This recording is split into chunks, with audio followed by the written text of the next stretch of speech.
नागपूर जिल्ह्यातल्या काटोल परिसरात जलयुक्त शिवार अभियानात विविध कामे करण्यात आलीत।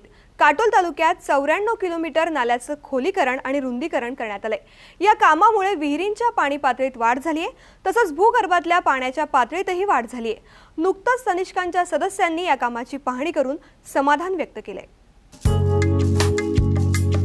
राज्य शासनाच्या जलयुक्त शिवार या अभियानाअंतर्गत अनेक गावांमध्ये कामं झाली आहेत। या कामांची पाहणी करण्यासाठी थर्ड पार्टी नोडल एजन्सी म्हणून तनिष्का सदस्यांची नियुक्ती करण्यात आली आहे। या अंतर्गत नागपूर जिल्ह्याच्या काटोल तालुक्यात कामाची पाहणी काटोलच्या तनिष्का सदस्यांनी केली। राज्यात काटोल तालुक्यात जलयुक्त शिवार अंतर्गत सर्वात चांगली कामं झाली आहेत। तनिष्का महिलांनी कृषी विभाग आणि जिल्हा अधिकारी कार्यालयातील काटोल तालुक्याच्या अधिकाऱ्यांना सोबत घेऊन पाहणी केली।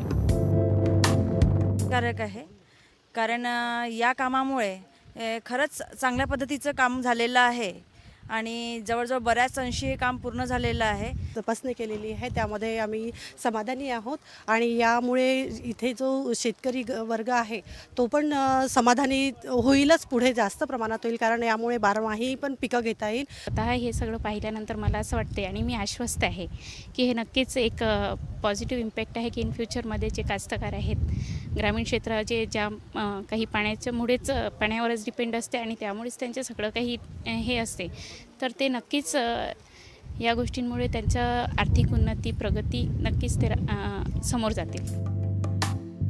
या भागात नव्यानं बंधारे बांधण्याची कामं झाली नाहीत, तर जे कृषी आणि सिंचन विभागाचे बंधारे होते त्यांना पुनर्जीवित करण्याचं काम करण्यात आलंय।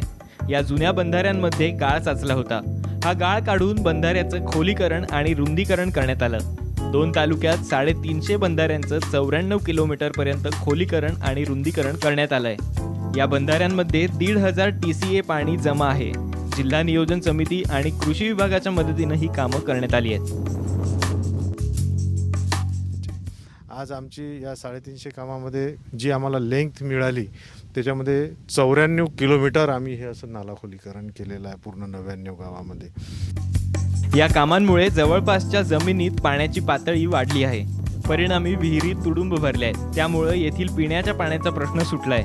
शिवाय वर्षभर पाणी राहणार असल्यानं शेतकऱ्यांना 12ही महिने पिकं घेता येणार आहेत। गेल्या काही दिवसांपासून पावसानं दडी मारल्यावरही विहिरींमधील पाण्यामुळे शेतकऱ्यांच्या शेतीतलं पीक जिवंत आहे। आमच्या आशिष बाबू देशमुख आमचे आमदार साहेबांनी ह्या मोठ्या प्रमाणामध्ये हे मोहीम राबवली। सगळ्यात जास्ती त्यांनी इंटरेस्ट घेऊन आमच्या काटोल तालुक्यावर, काटोल आणि नरखेड तालुक्यामध्ये त्यांनी मोठा सहकार्य करून मोठी अंमलबजावणी केली। खोलीकरणाचा फायदा झालाच, कारण आमचं गावसुद्धा पाणी टंचाईमध्ये होतोच आणि खोलीकरण झालं। आता पहिला पाऊस आला तेव्हाच नाले तुडुंब भरले होते। पाण्याच्या योग्य नियोजनाअभावी दरवर्षी पाणी संकट उभं राहतं। मात्र या कामांमुळे पाण्याचा प्रश्न काही अंशी सुटणार आहे। मात्र एवढ्यावरच थांबणं योग्य होणार नाही, तर अशीच आणखी कामं करून त्याची देखभाल करणं आवश्यक आहे। त्यासाठी तनिष्का सरसावल्या आहेत। यासाठी त्यांना साथ हवी आहे सर्वसामान्यांची। कॅमेरामन मनोज आगलावेसह संजय डाफ, साम TV, नागपूर।